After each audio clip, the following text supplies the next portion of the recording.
Guys, dito kami ngayon sa Laguna sa Pagsanhan. So napratang kami dito banda sa may taas, sa may rambutan. Mamaya i-update ko kayo. In 400 meters, turn right onto Jokson, Talaga sila Zagiri Street. tatay, yung mag-asawa. Hindi ko pa alam yung pangalan, pero mamaya i-update ko kayo. Napakalaking tulong talaga. Siguro kung wala si tatay, kasi nanay wala, baka di ko alam kung paano ko yung makaka-assist sa lugar na yun. Grabe yung nangyari. Bumili lang kami ng rambutan, suwa, saka lansones. Pagsakay namin, tat na yung gulong. Diyos ko. Ang masama pa nun guys, yung gulong na reserba namin is flat pa rin. Kaya kanina hindi ko na ako nang gagawin ito. Gutom na rin yung mga bata. Ayun, buti na lang dumating si tatay sa si nanay. Dito ngayon sa sasakyan nila. Napakabait talaga ni Lord. Pagka kailangan mo talaga ng tulong, pray ka lang, tiyak may dadating na tulong na re-rescue. Napakabait nung mag-asawa talaga. Grabe, wala akong masabi.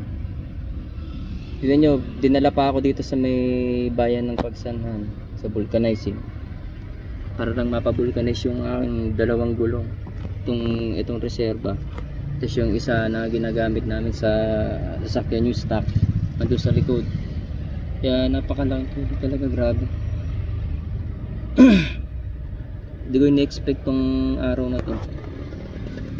Wala naman din may alam o wala rin naman may makasalanan yung sino man. Siguro talagang nagkataon talaga na napatang kami. So mamaya i-update ko kayo yung sa kay nanay sa kay tatay. Kasi bumili, ang rason lang talaga no, kaya sila pumunta dyan is bibili lang sila ng rambutan, tapos bibili ng gamot ng apo nila. Kaya nay, tay, pasensya na kung naabala namin kayo, bibili pala kayo ng gamot ng apo nyo, pasensya na po, sorry po talaga. Pero maraming salamat po sa inyo, kundi dahil sa inyo baka di ko alam kung anong gagawin namin. Maraming salamat, kahit na alam niyo nang may lakad kayo, may kailangan bilhin, is tumulong pa rin kayo sa kapwa nyo. Kaya napaka bait talaga ni Lord gating sa ganitong. Sana tay, nay, pagpalain pa kayo nay, tay, sana mas lumakas pa kayo, umaba pa po ang buhay nyo. Sa ganun, marami ko kayong matulungan ng mga kagaya ko kung sakali man na nangangailangan. Unang tingin ko pa lang kay tatay sa akin nanay, sabi ko patutulungan ako nitong dalawang mag-asawa. Di ako nagkamali, talagang answered prayer talaga. Kaya nay, tay, salamat. Di ko pa na may mention yung pangalan, pero mamaya aalamin ko kung ano yung pangalan na nasa kasi tatay, para pasalamatan ko dito sa pagbablog namin.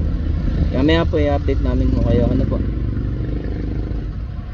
Ayan guys, si Tatay Rolando Sanchez, pablog ko kasi ako eh. Eh, Chibo. Lagi marami na nga natin hindi sa amin magbablog at magbibibigan mo na yung nakita ko yung sa ramo na may bibigyan. Sarado kami ngayon. At nabili nga kami ng bukas. Ito si Tatay Rolando Sanchez, siya po yung tumulong sa amin. Kaya napakabait talaga ni Lord. Akala ko din na kami makakauwi. Ay, sana yung marami na ako natutulungan mga ganyan. Mga tatapagkada, mga nagtirahan. Nang nakaraan na nang uwi po namin, nasiraan din po kami dyan. Lahat din naman po. Sa may yung pababa na po siya eh. May restaurant, para may restaurant sa gilid. Pababa na siya. Pag ganun po, umiingay. Natulog ang gulong ng Yun po pala yung yung brake. Parang uminit. mapit siya. Umusok ko. Kaya tumawag ako ngayon doon sa may mekaniko. Sabi niya, buhusan mo ng konti ng tubig. Bisik-bisikan mo lang. Kasi baka umano lang yan. Init lang, ganun. Saklam, para umano yan. Umamig yan. Oo. Ayun. Manakaman dito si Tatay Rolando Sanchez. Naku, Diyos ko. Kaso di pa naman talaga ako ito dayan.